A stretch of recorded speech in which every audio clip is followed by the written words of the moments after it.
Good afternoon. Welcome to the Boise Metro Chamber of Commerce's series on higher education in Idaho. This is the first of three conversations like this. My name is Kevin Richert. I'm the senior reporter at Idaho Education News, idahoednews.org. I want to first give a thank you to our sponsor of this series, Sparklight. What is great internet? Is it strong? Is it fast? Is it reliable? At Sparklight, we know connection goes way beyond technology. From Monday morning meetings to Friday nights with friends and everything in between. That the best connections are always there, right when you need them. So how do you know it's great internet? Because it works. We're Sparklight, and we're always working for you. To begin our series, we're going to be talking for the next hour with the newest president in Idaho's higher education system, Robert Wagner. He was named president at Idaho State University in January.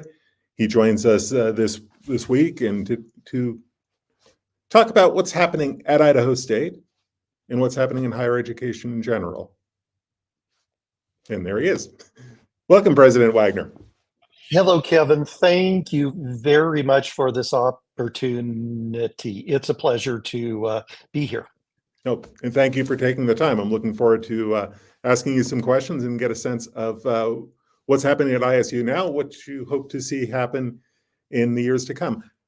Let me start, since you are relatively new. You took the position in January.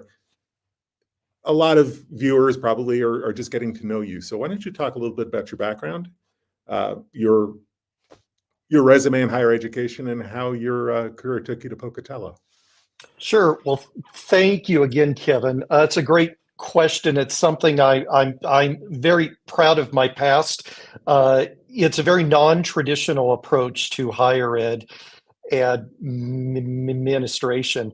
I started out as a traditional student, receiving a bachelor's degree and going on to a teaching career. Had a successful experience doing that, both in teaching as well as administration. Then really felt like I needed something else, that I was interested in doing something else. And importantly, I turned to higher education as a way to open doors. And that was a graduate degree. It was a master's degree. So as a non-traditional student, with a full-time job, wife, three very, very young children at home, I went and did a graduate degree. It was a Friday night and Saturday program. It took me a couple years, but that really opened up my eyes to other opportunities. Then I re-engaged in the workforce, worked in, and really once again got that urging that there was something else, that there was something that I needed to be doing. So what did I do? I again turned to higher ed to open up doors of possibilities. And that higher education experience was a PhD, a doctorate in political science and public policy. At the time, I thought that I would go in to government relations work. So my wife and then 5 kids, all under the age of 9, we moved 2,000 miles away to upstate New York, where I worked on a PhD. Had an incredible experience, both educationally.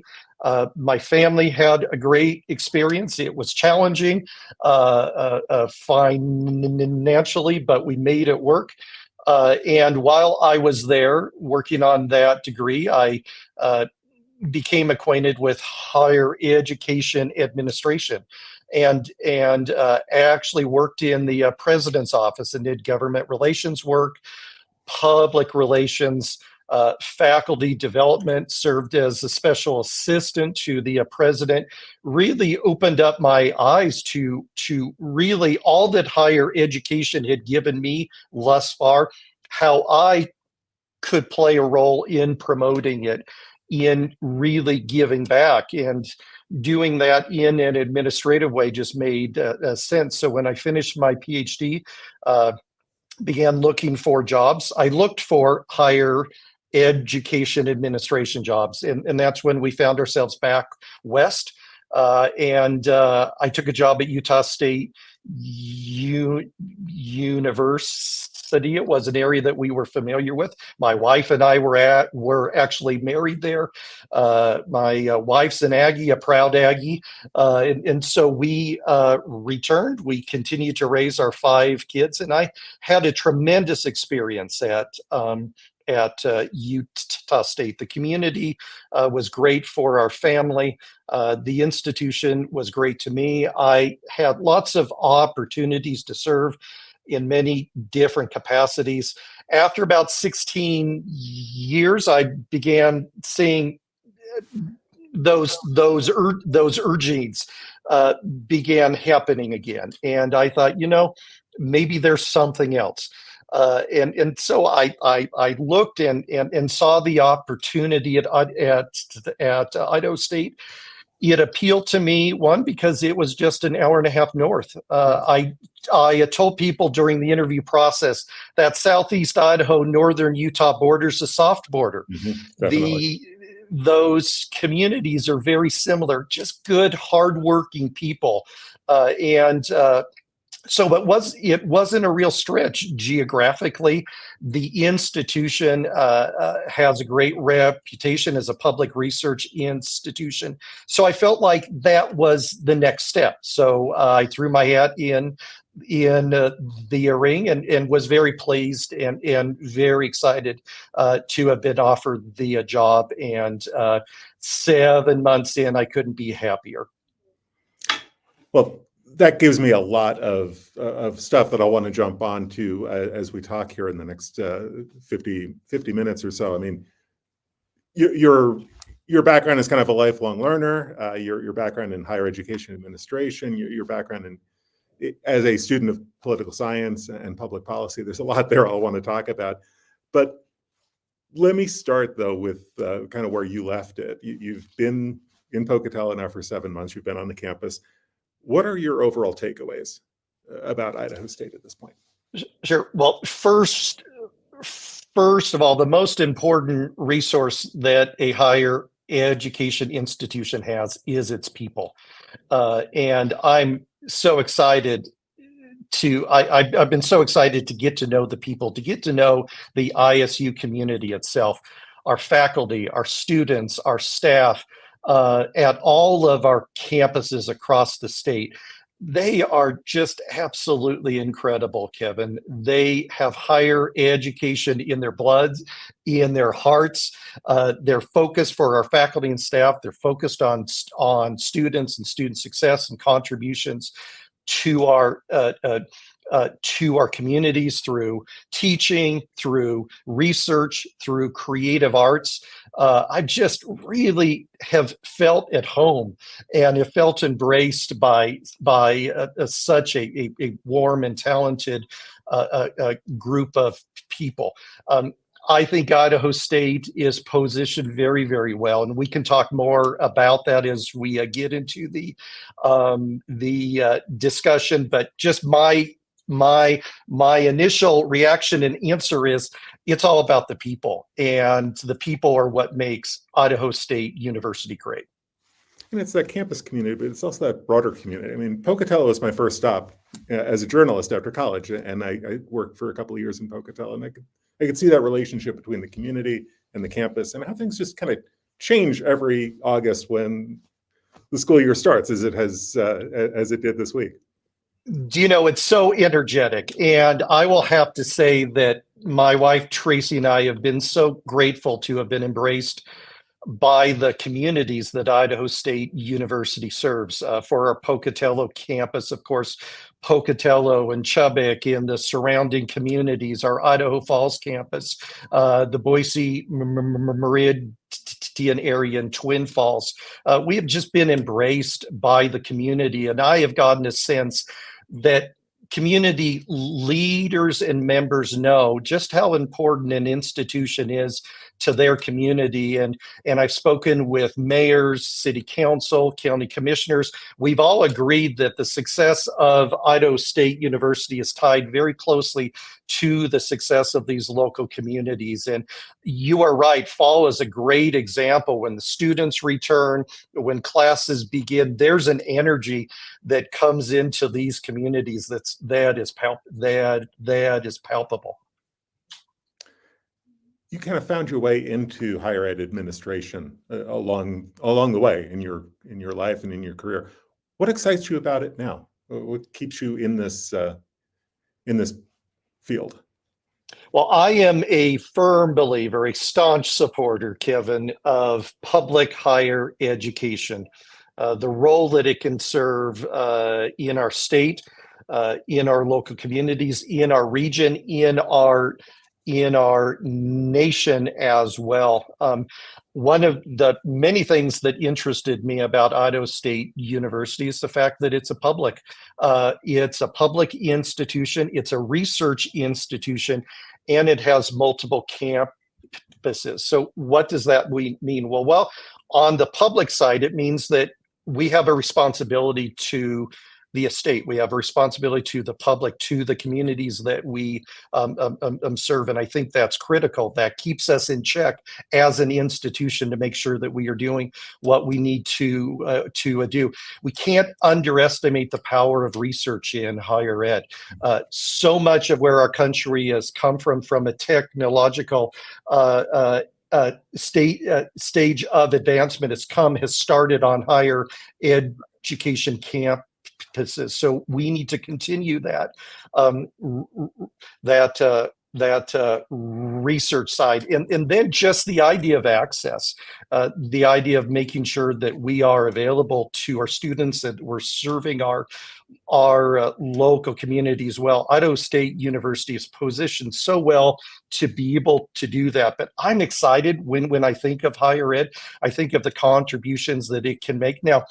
And I'm sure we'll get to this perhaps a little later. We in higher ed need to do a better job of telling our story. Mm-hmm. We need to do a better job of talking about the benefits and the things that we bring to our communities and to the estate. Yeah, that's on my list of things that I want to ask you about, kind of the politics facing higher ed. But let me keep you drilled down a little bit to ISU here a little bit and your experience there the first 7 months. As you see it right now, what are the top priorities facing your university? Sure. Well, I would like challenges too. Yeah. Well, I need to give a shout out to my predecessor, Kevin Satterley. He and his administration, as well as faculty and staff, the community really did an incredible job the last couple of years working on an institutional strategic plan. I've looked that over, of course, in depth. I've done a lot of strategic planning. It's a great plan. It's a solid plan, and I really give the institution credit. Within that plan, though, I'm a firm believer that strategies are really the most important part of a strategic plan. And in higher education, one of the things that we need to do a better job of is being able to pivot, being able to evolve, being able to adapt based on the needs of our community and based on the needs of our state. So as I look at Idaho State, and as I've been out listening to members of the institutional community as well as the external community itself, I've been doing that now for about 5 months, asking a series of questions, getting feedback. I've taken all of that information back, gone over it very deeply with our central administration team. And coming out of that, there are some themes, some opportunities for Idaho State. One is enrollment growth and success. We as an institution, we can grow. And frankly, we should grow. We need to grow in order to serve the state better. But enrollment success is not just about growth. Enrollment success is also retaining students and helping them to succeed. Getting them in the door is just the first part. The most important part is then helping them to be successful to meet whatever goals they have, whether it's a certificate, whatever credential or degree it might be. So it's really imperative from an enrollment standpoint that we continue to grow, but we continue to increase our retention rates. For example, that's how we measure students that continue from semester to semester, making sure that we are successful and helping them to be successful. Looking at things like our completion rates, students that actually complete. That's why they're here. That's why they come to our institution. That's why they invest their time, their resources. That's why they sacrifice to come. We as an institution have a responsibility to make sure we can help them to be successful. So enrollment growth, enrollment and student success, first and foremost, is a priority for us. And that's been a priority at Idaho State for some time. Enrollment was a challenge for several years, even before the pandemic, and then the pandemic caused a lot of challenges for all universities. Enrollment did show some signs of increase in the past couple of years, and retention, I know, was a really high priority for the prior administration. Yeah, we, in fact, this fall, we are seeing enrollment growth again, which is fantastic. Our retention rates are also up, which again is bodes very, very well for our completion rates, which do need to improve. And it's something that we are very, very focused on. We're going to continue to focus as a priority on our academic programming, making sure that we're putting out there the credentials, the degrees, the programs that our students need, that our community needs, that industry needs across the state. That has to be a strategic priority for us. And that's an example of that pivoting, Kevin, that I was telling about. We have to be able to pivot as an institution, bring on new programs, bring on new credentials that really meet those needs. Some other challenges you had asked about, as well as strategic priorities, of course, our physical infrastructure itself, especially on our Pocatello campus. That's something that has to be addressed. We have great facilities at all of our campuses. We serve our students very, very well, but there are needs. There are buildings, there are facility infrastructure needs that we have to address, and that's going to be a focus for us. External relation. Yeah, please. You were talking about that at the State Board of Education meeting on Wednesday, that you have one building that you really can't renovate right now because you can't really run hot water through it. I mean, that's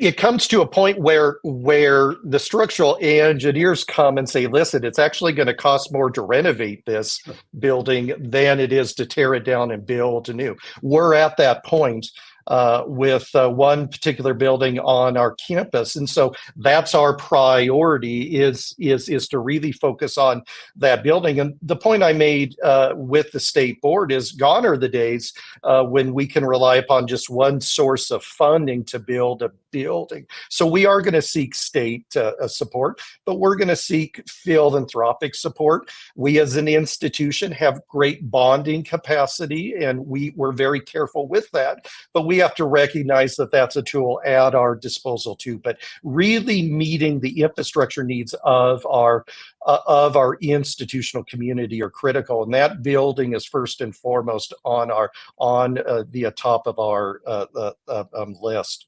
And just to tie that together, what building are we talking about again? I'm sorry. Sure. That's our life sciences building on our Pocatello campus. I'll add to that, what that leads into, Kevin, though, is another strategic priority for us, and that's external relationships and partnerships. Gone are the days when higher education institutions can work in a vacuum, the ivory tower. They do their own thing and they don't worry about the outside world. We have to engage. We have to engage with our communities. We have to engage with industry. We have to engage with our alum, making sure that they are liking what they see, that they're supporting our institution. So a project like our life sciences building means we need to reach out and we need to engage with industry. We need to engage with philanthropy to really go out and seek the help and support that we need to be able to take care of the infrastructure like our life sciences building. So you're going to see me. You'll see members of Idaho State University really making it a priority to be out, to engage, whether again it's with alumni, whether it's with legislators, both at the state and federal level, industry. Kevin, we have to be out there. We have to be meeting, we have to be engaging, telling our story, but also talking about the ways that Idaho State University can serve them. The last thing I will mention about strategic priorities, it goes back to what I first said, and that's the greatest asset and resource that we have are our people. We need to make sure we're treating our people well. Our faculty, staff, our students, that they have what they need to be successful. So that's certainly a priority for us, and something that, again, I think it's what makes Idaho State University great. So of course we have to invest in that. I want to shift gears a little bit and talk about launch. We have talked so much about launch the past year and a half. We've covered it so much at the legislature. Now we're finally seeing it on the ground as your students come to campus this week. How is launch affecting your enrollment, and where are you seeing launch students show up? What programs are they pursuing? Well, first of all, I have to say, when I first learned about launch, it was actually when I was considering applying.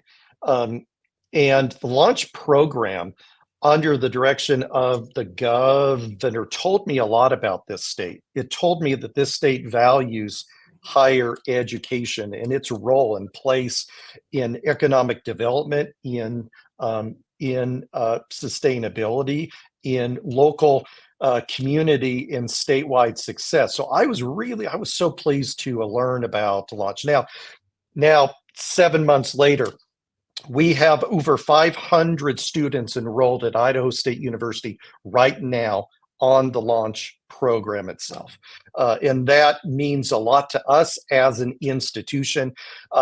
We are the only public higher education institution in the state that, well, we have the most qualifying programs, I should say, with launch, because we offer everything from tech certificates clear up to graduate degrees. So we have really, as an institution, we have the most to gain because we can put those very, very critical academic programs on the table for students to be able to come in and use launch to then go right back out and enter the workforce, better themselves and better their community. Healthcare is probably the number one area of chosen programs. For our launch students, we have a number of students who have selected our nursing programs, dental hygiene, biology, radiographic science, many more of the allied health programs itself. And then we get into some of our business programs like accounting, which is critical for economic development and entrepreneurship. We also have a number of our students that are using launch for our teacher education programs. And we need to focus on that as a state, as an institution, and making sure that we're filling that critical need. So launch, it's something that I've learned to be very, very proud of for the state. I know that it's important. I know that it's an investment, but it should be considered just that, an investment in the people of the state to give them the tools that they need to be successful in their lives, in their communities, drive economic development and economic prosperity. Launch can do that, and I can't wait to see what the return of that investment will be. And it feels like what the students are doing this fall is kind of confirming what the stakeholders have been saying at the State House for 2 sessions about launch, is that this is going to maybe drive more students into pursuing a degree in education or a degree in healthcare, where we know that there are high demands? Critical needs from both a healthcare standpoint as well as the teacher education standpoints. Absolutely critical needs. But I would say a lot of our College of Technology programs too are very popular for launch, whether it's welders, what a bookkeeping, whatever it might be. These are technology certificates and associate's degrees that qualify for a launch where students can go and they can very quickly get out into the workforce, find a well-paying job, support themselves and support their families. How do you see Idaho State's role in healthcare programs? I mean, that has been Idaho State's bailiwick for decades. How do you see fulfilling that role in the future, and how do you see, how does that play into the demand that we're seeing statewide? I mean, the demand for nursing and the demand for spots in nursing programs and other healthcare programs. Well, I will say this is yet another dimension of Idaho State University that really interested me when I learned about the health sciences mission that Idaho State University has and has had for decades in the state. It is such a critical need, not only in the state of Idaho, but in the Intermountain West itself, especially when you consider rural healthcare needs. So when I looked at that, when I saw that, I thought, wow, what an opportunity for this institution to continue to make impact, to continue to serve the state, to continue to serve local communities. And so I made the point very early on, and I've not been there long, but very early on, I made the point, this is something that is important to this institution, important to the state. We are going to double down on our health sciences, the healthcare programs that we provide. And we're going to do that in a variety of ways, whether it's creating new programs, increasing the capacity of existing programs, reaching out to the healthcare industry itself to partner with them. We have examples of that now, as well as looking and strengthening our relationships and partnerships with the other public institutions in the state. We have that mission, but we know, Kevin, we can't do it all by ourselves. And I'm so proud of our sister institutions at the community college level and at the four-year degree level that are doing an incredible job in the regions that they serve and helping meet the healthcare needs. We're partnering with many of them. For example, Lewis Clark State, we are partnering with them with nursing, with our physician's assistant program to really drive the growing need of healthcare professionals in northern Idaho. So it takes a village, but we take that primary responsibility as an institution very, very seriously, and we're going to do more. And collaboration, I've got to think, is really important in healthcare, because even though you've got high demand for these programs, these are expensive programs to scale up. I mean, you can't go solo on many of these because of the cost issues, I'm imagining. Well, and that's where relying upon one institution that has the mission, that's where it becomes beneficial for the state. Because, Kevin, what's expensive is duplication and competition. That's what we can't have. I've spent my professional career in higher ed administration in public statewide university systems, and I've seen what happens when competition rules the day. And when competition rules the day, no one wins. The institutions won't win. The students generally don't win, and the state does not win. It's only through collaboration and cooperation. So what you just described is important for the state of Idaho to recognize that Idaho State University, we've been doing this a long time. And we've built an infrastructure. We have built faculty, expertise, and infrastructure that makes it easier for us and more efficient for us to stand up additional programs and to increase capacity. We also have relationships with the various accrediting bodies too that are critical. Some of these programs take multiple years just to receive accreditation. We have those relationships, as well as the relationships with the clinics, the hospitals, the providers, the private practices. So what you described, the state of Idaho has done a good job in saying this is the institution that's going to have the primary mission for that. That allows us to be efficient, but we also love to partner with our sister institutions that are doing programs, healthcare programs in high demand areas to meet local and statewide needs. But boy, Idaho State University, we have the capacity, we have the ability, we have the experience, we have the relationships. We're going to go forward. We are going to go forward to really help meet the needs of our state.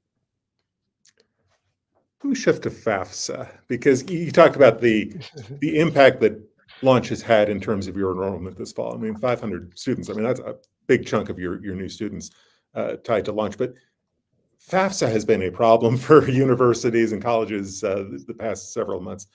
Do you have any sense of what that has done in terms of, has that affected enrollment negatively?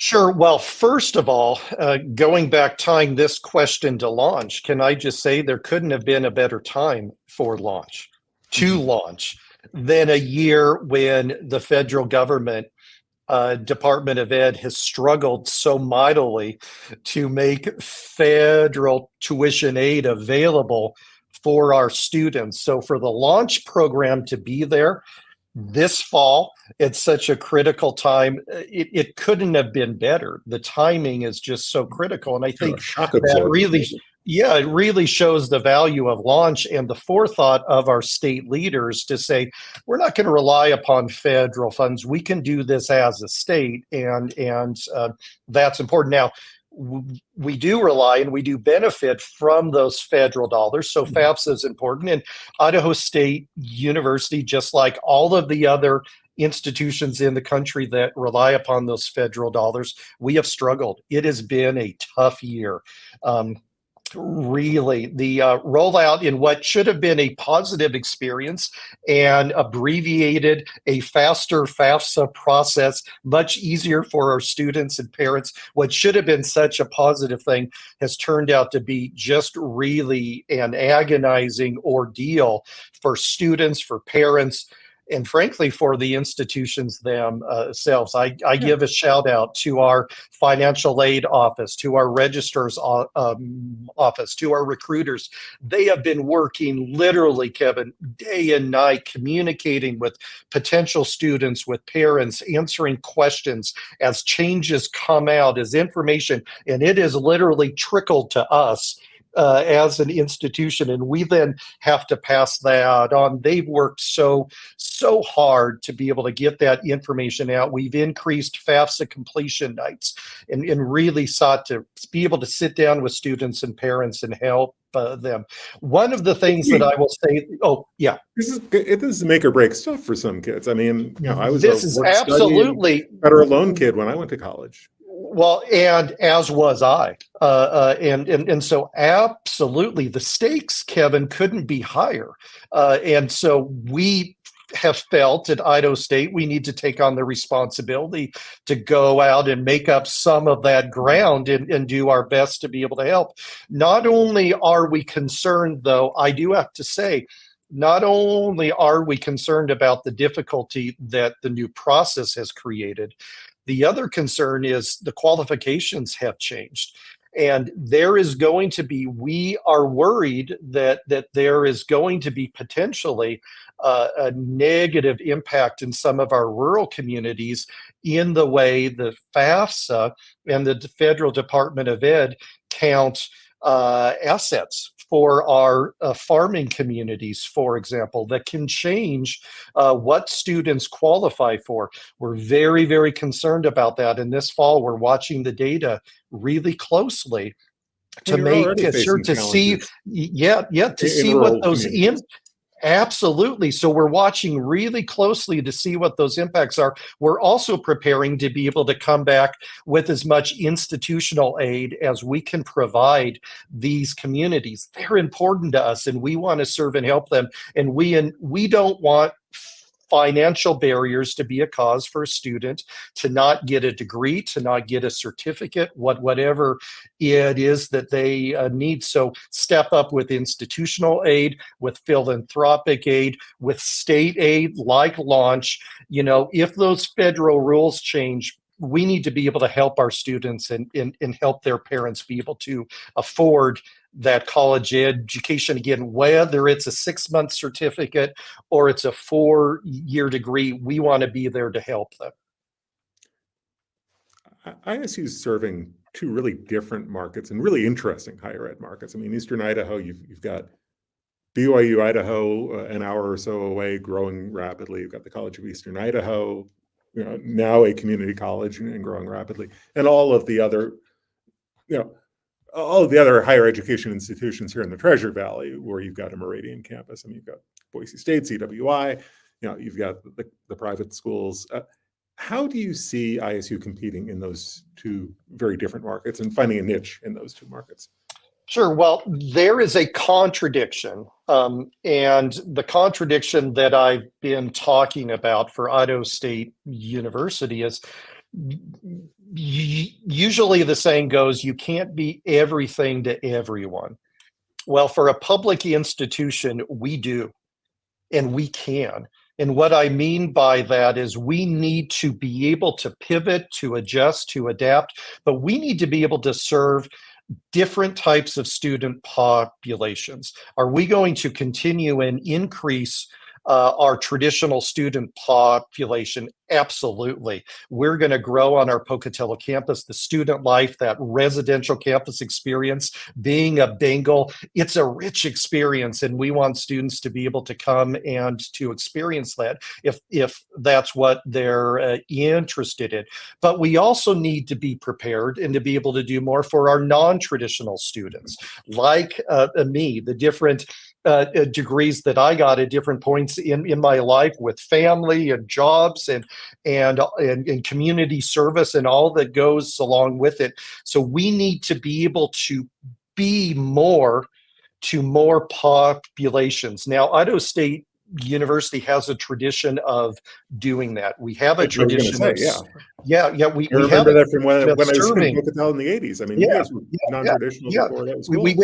We have a great traditional student experience. We also have an incredible non-traditional student experience. We have professional degrees where students can work at their own schedule, evening classes, online programming. We have, again, our multiple campuses around the state that are linked, for example, in Idaho Falls and Twin Falls, that are linked with the state's community colleges there. So we can do pathways from the community college up to a 4-year degree. All of that is absolutely critical. So, Kevin, we need to be more to more people. Idaho State has the foundation to be able to do that. Again, we're the only institution that goes from the College of Technology in tech certificate degrees clear up to graduate degrees and research degrees.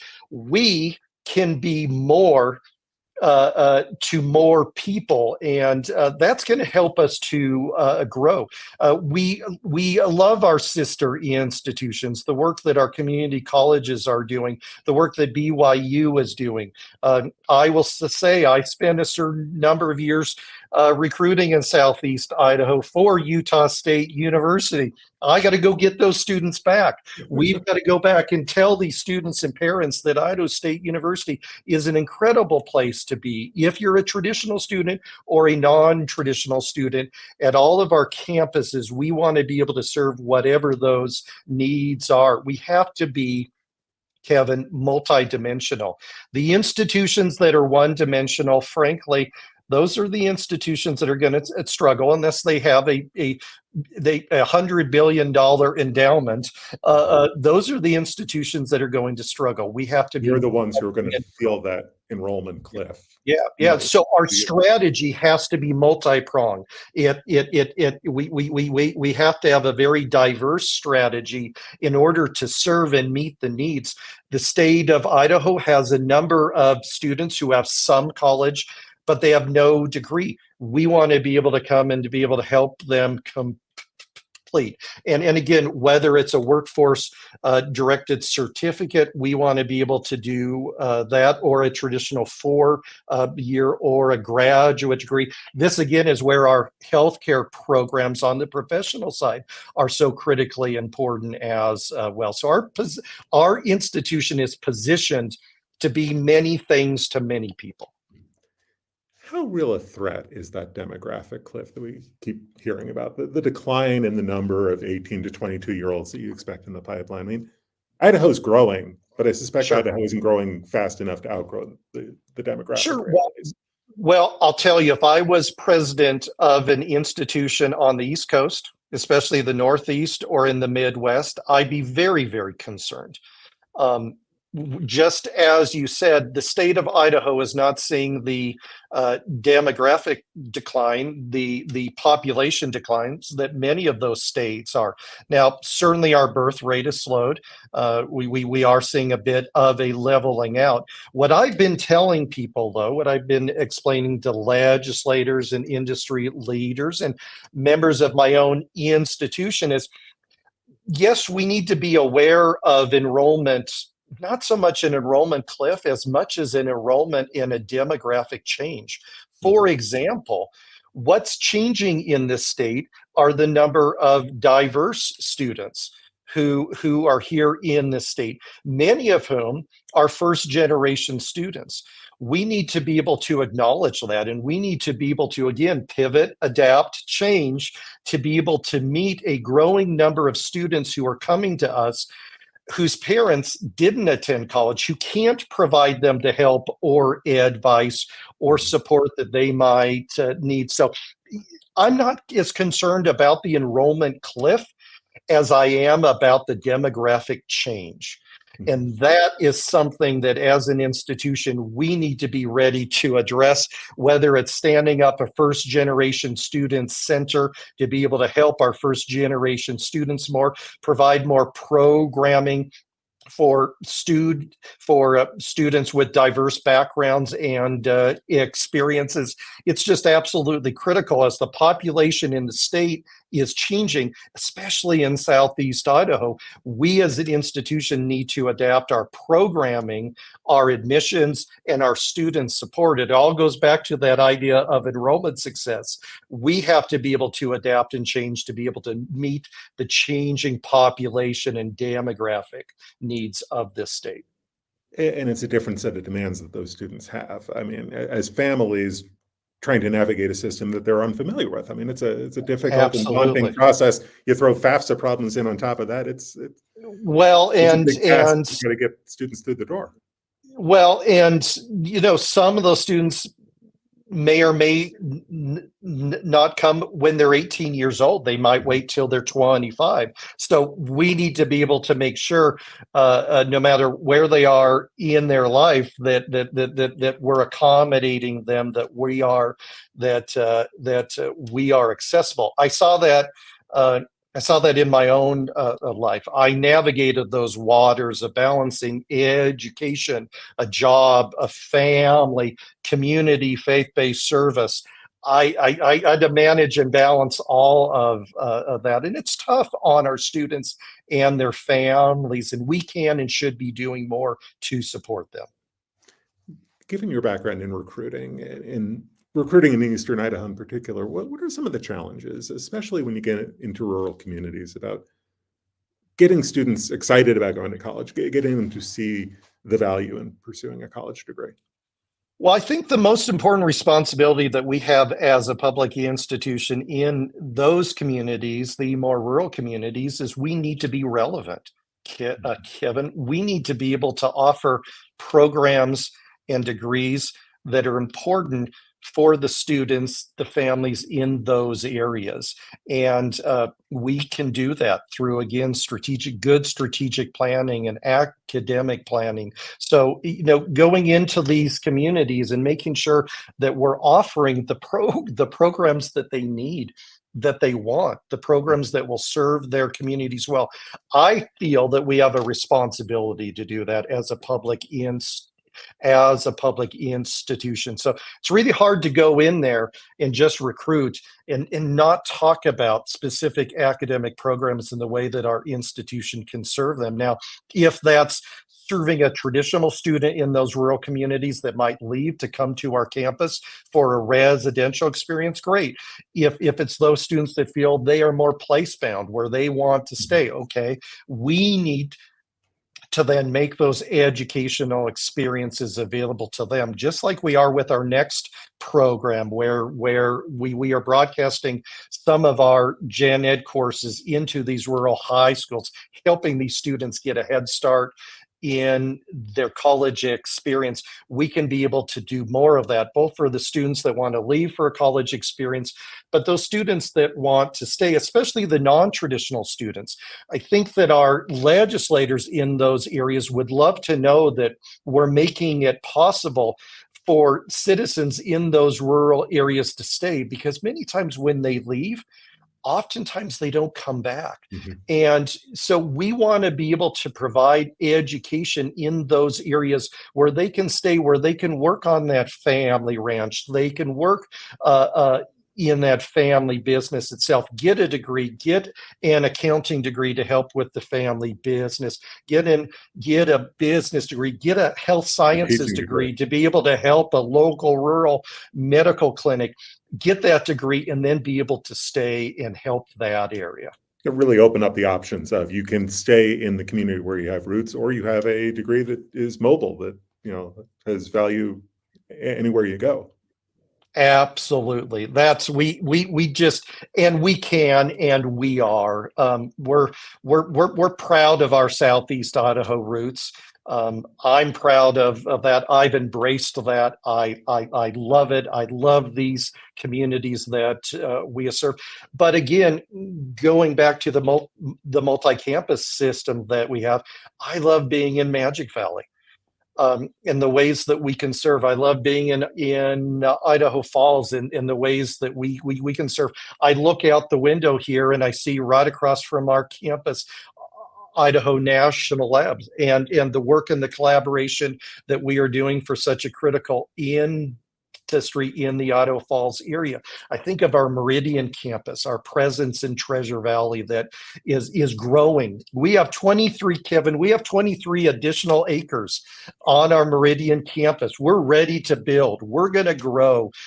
Those students that want to come to Pocatello, come. We would love to have you here. It's a fantastic experience. But if you need to stay, especially in the healthcare fields, our Meridian campus is there to serve students and families, and it's growing, and we have room to grow.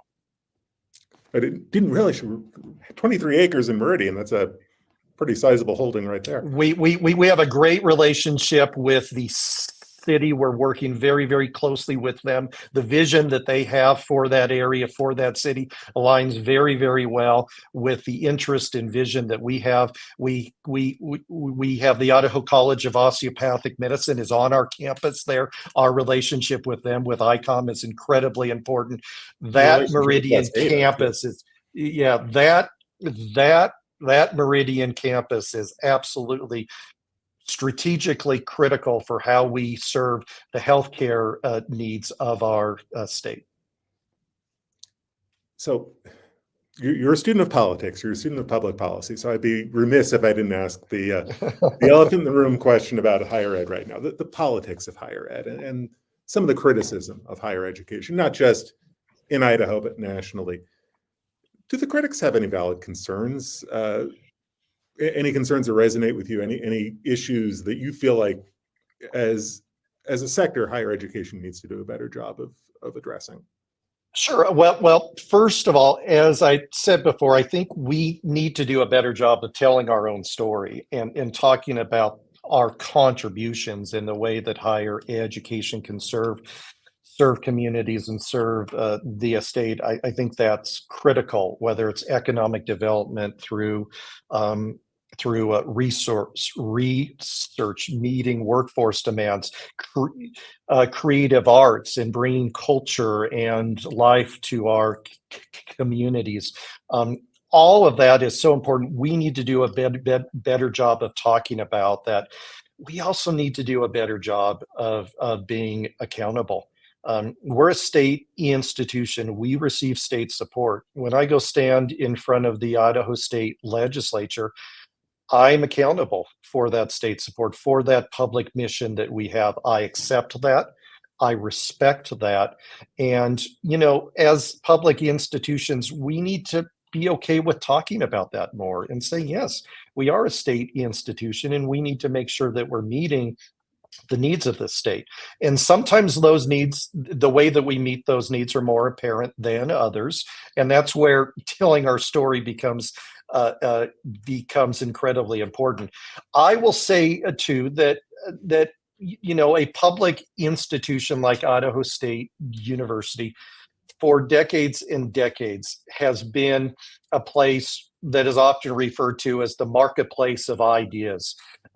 This is where ideas are generated. This is where questions are asked and answered. This is where we explore. This is where we learn. This is where critical thinking occurs. This is where, we learn not just content, but we learn skills and we learn know-how through a liberal arts education, through a more professional type education. It's a marketplace of ideas. It's a rich cultural experience. That's a good thing. And we as a state, we should embrace that and to realize that that's the case. Now, with that, though, comes areas that we have to be careful, where we have to watch and we have to keep things in check. First of all, our First Amendment and free speech rights. We have to keep those kinds of things in check constitutionally, but most important, we need to keep our students, faculty, and staff safe. We need to provide an environment and a place where they feel a sense of place, they feel a sense of belonging, where they're safe to be able to come. So it's a balance. Some institutions across the country, I will admit, have struggled to find that balance. We'll continue to focus on that at Idaho State University. We'll continue to focus on the students, the student life, the cultural experience that is unique to Idaho, as all states have unique experiences. We'll continue to focus on that to make sure that students come and feel that sense of place, that sense of belonging, and that they are successful. But we have to balance those things. And there's a lot in the news, and frankly has been in the news for decades and decades, about what that's like and what that entails. But higher education will continue to persist because our society needs that education component to be successful. And that's kind of the crux of the debate, though. I mean, some of these programs, these social justice programs, you will say, and your colleagues will say, these are programs we need to provide to serve a changing student demographic, to make a new student demographic, make these students feel more comfortable on campus. Critics, political critics will say these are just programs that are, they're indoctrination, or they're, how do you win that debate? Well, I think that, first of all, we need to not, I don't want to say not have the debate, but I want to be really, really clear. It's not Idaho State University's job to indoctrinate. That's not what we're there for as an institution. We're there to educate in very, very specific, very focused academic programs. Now, we have a broad portfolio of academic programs, but we're not there to indoctrinate. That is not and should not be our job. Now, whether it's a traditional student who comes and engages with other students, whether it's student life, we understand when you get a group of people, when you get a group of people together, dialogue occurs and discussions occur. But institutionally, our responsibility is not to indoctrinate.